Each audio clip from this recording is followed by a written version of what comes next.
Rajganj government ITI কলেজের প্রথম বর্ষের স্টুডেন্ট। আমরা সকলে মিলে একটি প্রজেক্ট তৈরি করেছি থার্মোকল গ্যাসের মিনি ওয়াটার ফল। আমাদের গ্রুপের নাম গ্রুপ এ।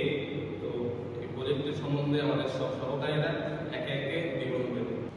ভূমিকা: আমাদের এই প্রজেক্টটি থার্মোকল বেসিক প্রজেক্ট।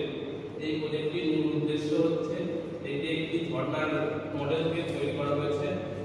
এটি এখানে একটি পাম্প আছে, পাম্পটি অনবরত জল তুলবে এবং উপর দিয়ে সেটিকে প্রবাহিত করবে ঝর্ণার সাহায্যে। তো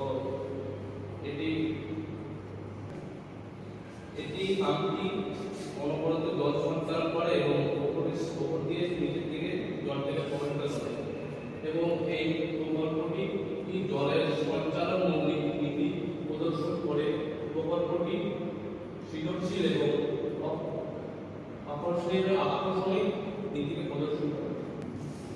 প্রকল্পের উদ্দেশ্যমূলক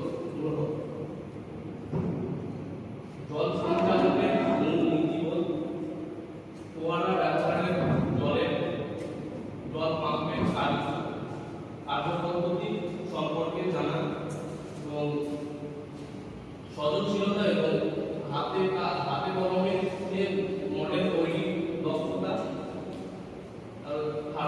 থার্মোকল দিয়ে একটি কার্যকর জলের ফোয়ারা একটি কার্যকর মডেলের মধ্যে প্রকল্প মাধ্যমে। এরপরের বিস্তৃত বিবরণ আমার সহকারী সুজয় মণ্ডল এসে বিবরণ করছে।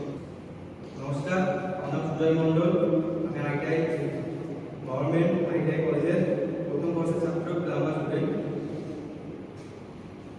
এটি কি?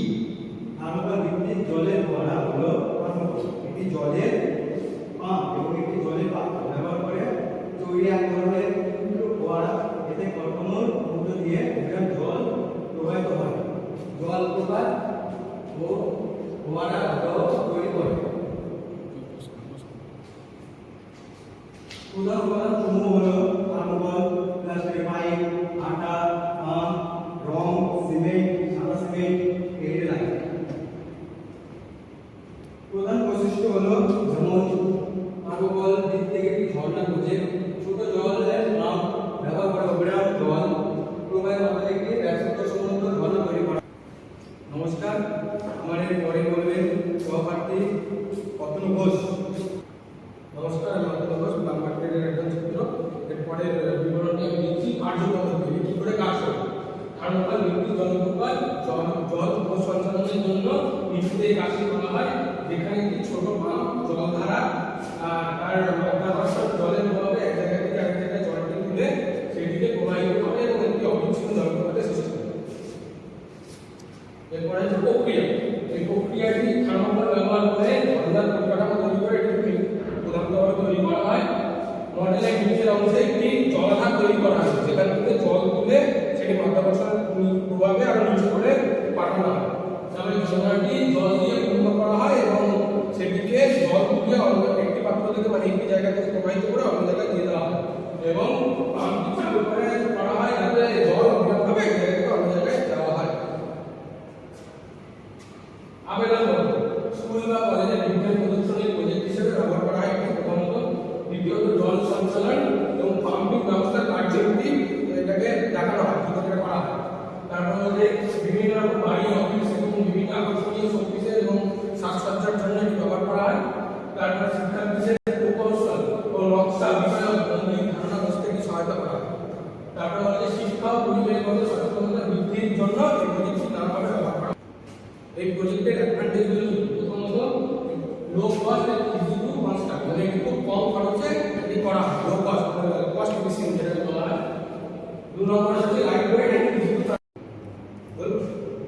এই প্রজেক্টের অ্যাডভান্টেজগুলো কি? প্রথম কথা, low cost and easy to construct, খুব কম খরচে এবং সহজভাবে তৈরি করা যায়। দ্বিতীয়ত হচ্ছে light weight and easy to transport, এটি খুবই হালকা ওয়েট এবং সেখানে এটাকে নিয়ে যাতায়াত করা যাবে বা দেওয়া আসা যাবে। 3 নম্বর হচ্ছে reduces water connection and construction বা সার্কুলেশন, এটিকে মানে জলটিকে এক জায়গা থেকে ইউজ করে আরেকটা মানে পুনর্ব্যবহার করা হয়। তারপরে হচ্ছে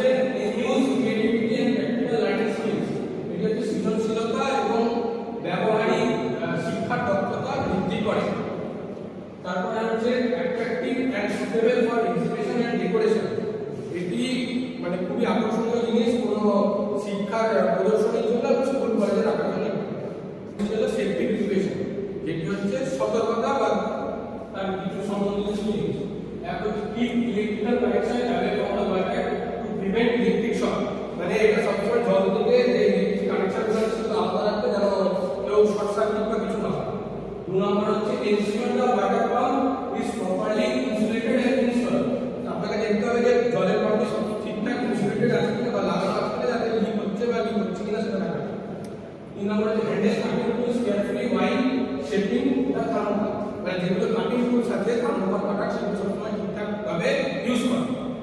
তারপরে হচ্ছে use root and pen in the well ventilated area, যেগুলো ওয়েল ভেন্টিলেটেড মানে যেগুলো যেসব জায়গাগুলো বাতাস চলাচল করে বা বায়ু চলাচল করে সেসব জায়গাগুলো ভালো করে ভেন্টিলেটেড করা হয়, সেই জন্য রং আর ব্লু ব্যবহার করতে হচ্ছে।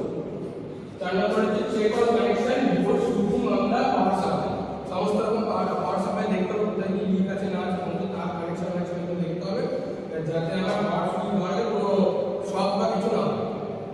এরপরেরটা আমার সহপাঠী বিন্দু দাস করবে।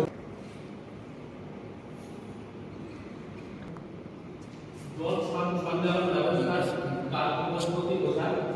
তো